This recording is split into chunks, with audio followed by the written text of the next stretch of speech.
Bonjour tout le monde, salam alaikum, j'espère que vous allez bien. Nous sommes matinaux, oui, matinaux parce que là, ça me donne les chemins, on va dire les chouïa, il faut profiter de cette épreuve spirituelle pour renforcer un petit peu la puissance de son âme, pour aller à la découverte de ses propres limites, pour franchement relever des challenges. Et ça fait vraiment plaisir de se réveiller le matin pour vous parler. Merci beaucoup pour votre fidélité. Vous nous suivez énormément depuis le début de ce ramadan. Notre communauté sur YouTube, sur Facebook, sur toutes les autres plateformes où nous diffusons nos contenus ne cesse de croître et de croître et de grandir. Et à comme ça. البارح درنا لكم deux parties sur la fameuse communication téléphonique qui a eu lieu le 24 mars 2023 entre Abdelmadjid Tebboune et Emmanuel Macron. Donc le président algérien a parlé au président des barbouzes français, parce qu'ils ont parlé de l'affaire Amir Bouelaoui, ils ont levé les incompréhensions selon le côté français, ils ont parlé des ambiguïtés sur le côté algérien. Justement, je me suis aperçu, j'ai bien lu, regardez, je vous invite à un exercice que nous allons faire ensemble maintenant. Les deux communiqués, il y a eu deux communiqués hier. La présidence française, l'Élysée, a rendu un communiqué qui résumait la teneur des discussions entre Abdelmadjid Tebboune et Emmanuel Macron le 24 mars 2023.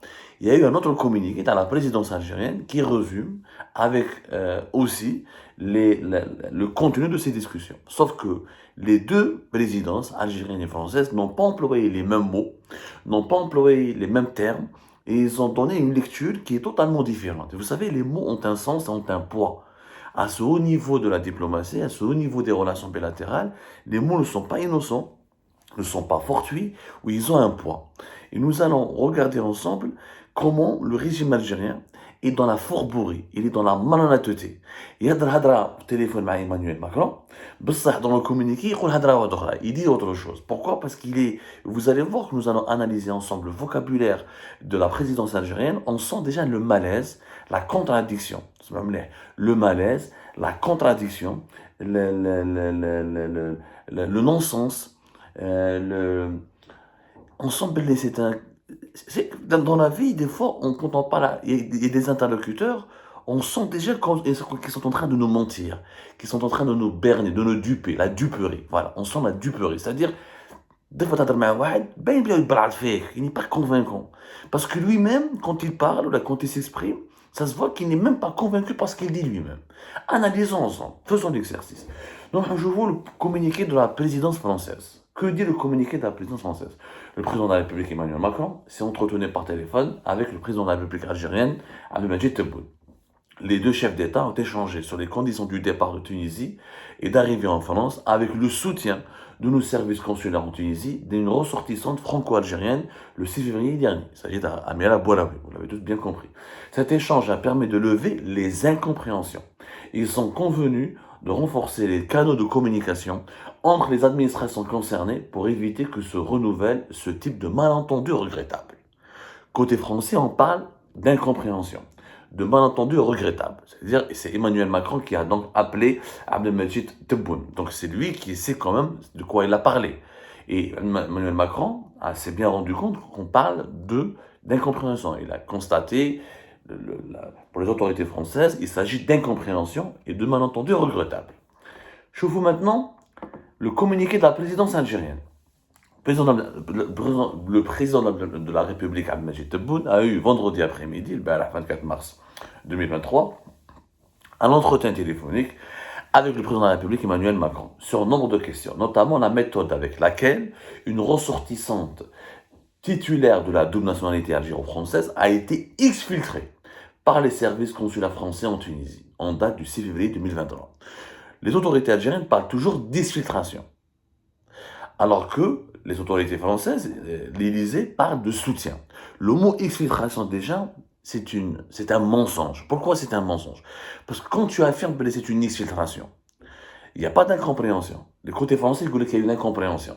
Je parle d'incompréhension. L'incompréhension, c'est quand on n'a pas pu, ou on n'a pas dû, ou on n'a pas bien compris une situation, ou là un événement, ou là une information comme il se doit. C'est ça l'incompréhension.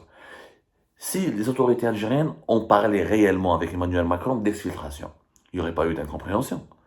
Si Abdelmadjid Tebboune croit dur comme fer que les Français ont exfiltré, parce que exfiltrer c'est un mot de guerre, je parle d'exfiltrer, on prend quelqu'un qui est dans une situation de guerre ou là de tension et qui a une mission bien précise, il n'a pas pu accomplir sa mission parce qu'elle a été débusquée, Farolo identifie, il aura son armée ou ou son service secret ou son service de sécurité auquel il appartient, il va l'exfiltrer pour lui sauver la vie. La France parle de soutien. Elle a soutenu une ressortissante qui a le passeport français, ce qui est logique et normal, comme l'Algérie aurait pu soutenir un ressortissant bloqué ici en France, mais qui a le passeport algérien.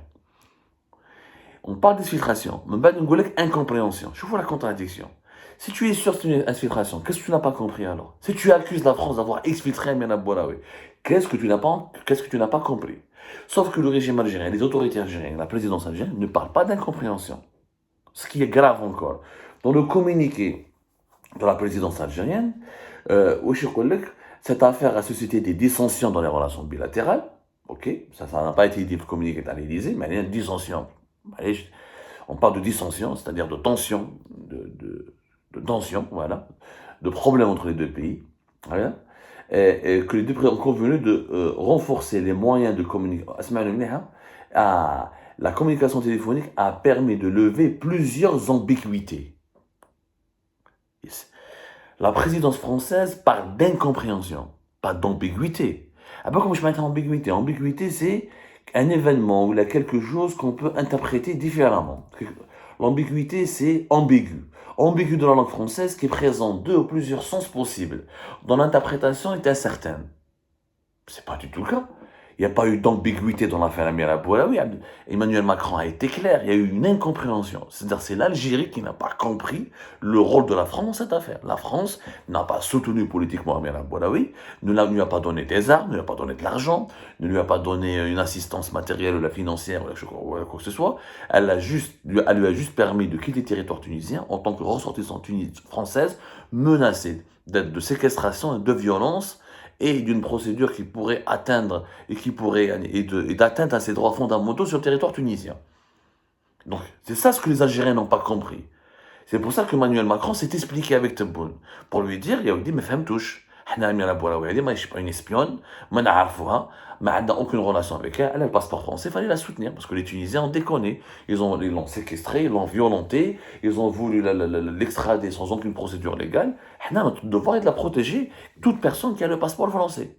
Ça, c'est une incompréhension.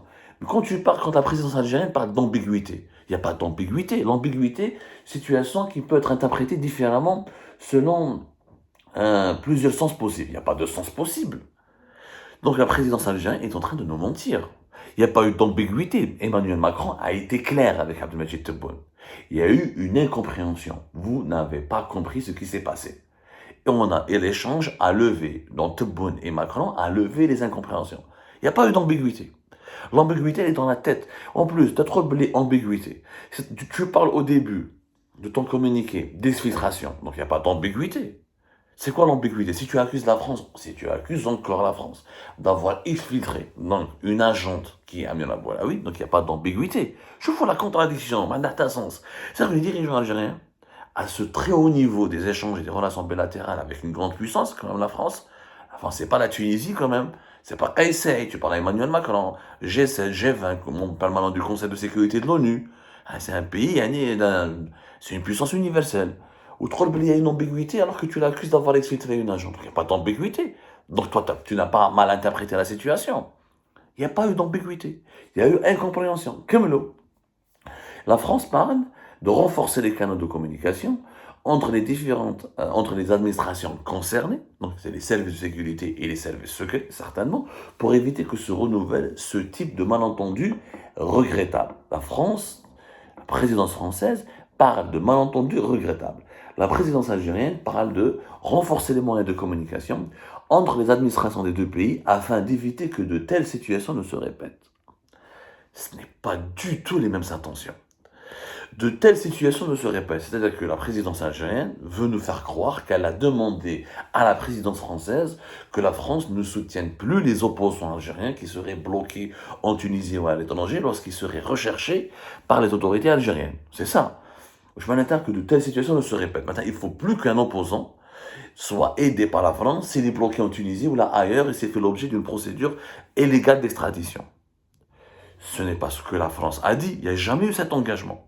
Emmanuel Macron n'a jamais donné l'engagement à Emmanuel Macron de ne plus aider un opposant algérien qui a le passeport français à être évacué ou à être soutenu s'il est exposé à des grandes difficultés à l'étranger alors qu'il est recherché par les autorités algériennes pour des délits politiques et des délits d'opinion. Parce qu'Emmanuel Boulaoui n'a pas été recherché pour des délits de trafic de drogue ou de blanchiment d'argent ou des délits politiques des délits d'opinion. Je vous les mots, encore une fois, ont un sens. Et là, c'est le gros mensonge des autorités algériennes. Il n'y a pas eu d'engagement, il n'y a pas eu de situation. Pourquoi il n'y a pas eu de situation? Parce que la France, la loi française, le droit français impose à Emmanuel Macron, comme à tous les présidents français qui vont le suivre, d'aider un opposant qui a le passeport français, qu'il soit algérien, congolais ou la sénégalais. Tant qu'il a le passeport français et qu'il est ressortissant français aussi, l'État français est dans l'obligation légale et constitutionnelle de lui venir en secours lorsque ses droits fondamentaux sont bafoués. C'est tout. Donc cette situation, elle risque de se répéter. Si demain, un autre opposant algérien a un passeport français, par exemple Zaki Hannesh, c'est un Algérien parce qu'il est bloqué en Tunisie, il est recherché par l'Algérie. S'il avait le passeport français, s'il avait une double nationalité, la France aurait été dans l'obligation de l'évacuer de la Tunisie parce qu'il aurait été menacé et ses droits fondamentaux menacés. Donc la situation pourrait se répéter. Alors, en fait, il y a eu un malentendu regrettable. C'est la vérité. Les Algériens n'ont pas compris. Ils ne veulent pas comprendre, en fait, que la France est un État de droit, que le droit est plus important que la politique et la raison politique, qu'il y a une prééminence du droit sur la raison politique, et que Emmanuel Macron, c'est pas un dictateur, même s'il a envie de l'être, il ne pourrait pas l'être parce que les juges, la justice, le Conseil constitutionnel, le gouvernement français est soumis à l'indépendance de la justice. Et qu'il risque gros s'il n'applique pas la loi française. Si Emmanuel Macron avait refusé d'aider Amir Boulaoui, il aurait eu de graves problèmes si des plaintes auraient été déposées en France contre lui. Et notamment au niveau du Conseil de l'État, où il a pour non-assistance à personne en danger. Donc il ne peut pas. Donc c'est un malentendu. C'est quoi le malentendu regrettable du côté de l'Élysée, du côté de la France? C'est que la présidence algérienne a du mal ou ne veut pas comprendre qu'il s'agit d'une affaire de droit et pas d'une affaire de politique, que la France était obligée d'intervenir pour secourir une ressortissante franco-algérienne tant qu'elle est à 50% française, elle est française. Donc, si vous faites la différence, il y a de grandes différences. Mais qu'est-ce que le communiqué de la présidence algérienne est une manipulation des faits. C'est de la fourberie. C'est de la tromperie. Parce qu'on veut nous faire croire que Tebboune a obtenu de la part d'Emmanuel Macron un engagement de ne plus aider des opposants franco-algériens, ce qui n'est pas possible, ce qui n'est pas possible. Un tel engagement, Emmanuel Macron ne pourra jamais le prendre. Et qu'il y a des ambiguïtés alors qu'il y a une incompréhension. L'incompréhension, elle vient du côté de l'Algérie, parce que c'est l'Algérie qui a protesté, qui a rappelé son ambassadeur, qui a accusé les services secrets français d'être à l'origine, des barbouzes des services secrets français d'être à l'origine d'une opération hostile au régime algérien qui entre dans le cadre d'un scénario similaire à celui de la baie de Gauche en 1961, de renversement du régime en place. Donc, il n'y a pas eu d'ambiguïté, il y a eu une incompréhension. L'Algérie a mal compris la situation. Elle n'était pas capable de bien comprendre la situation. Il y a eu un malentendu regrettable. Regrettable pourquoi? Parce que l'Algérie n'a pas été capable de comprendre. Elle n'a pas voulu comprendre. Les deux lectures, la lecture plutôt des deux communiqués de la présidence algérienne et de la présidence française, elles sont totalement différentes, pour ne pas dire opposées. Nous avons du côté français la volonté d'être pédagogue, d'expliquer les choses clairement, de faire une désescalade, de revenir à la raison. Et du côté algérien, on maintient les accusations d'exfiltration, mais on parle d'ambiguïté, on se contredit, on est encore incohérent, on est encore irrationnel et on est encore menteur. Parce qu'on veut faire croire à l'opinion publique nationale et internationale qu'il y aura plus d'opposants franco-algériens qui seront aidés par la France. Ce qui sera impossible, parce que le droit français, la loi française, protège les citoyens français lorsqu'ils sont exposés à l'arbitraire, y compris dans les pays étrangers. Donc attention, cet exercice vous permet en tout cas, attention à la manipulation des autorités algériennes dans cette affaire-là, encore une fois, et cet exercice que nous venons d'accomplir ensemble démontre une mauvaise foi, de la fourberie, de la duperie et du mensonge, encore du mensonge. Et ce n'est pas sérieux. c'est surtout malhonnête.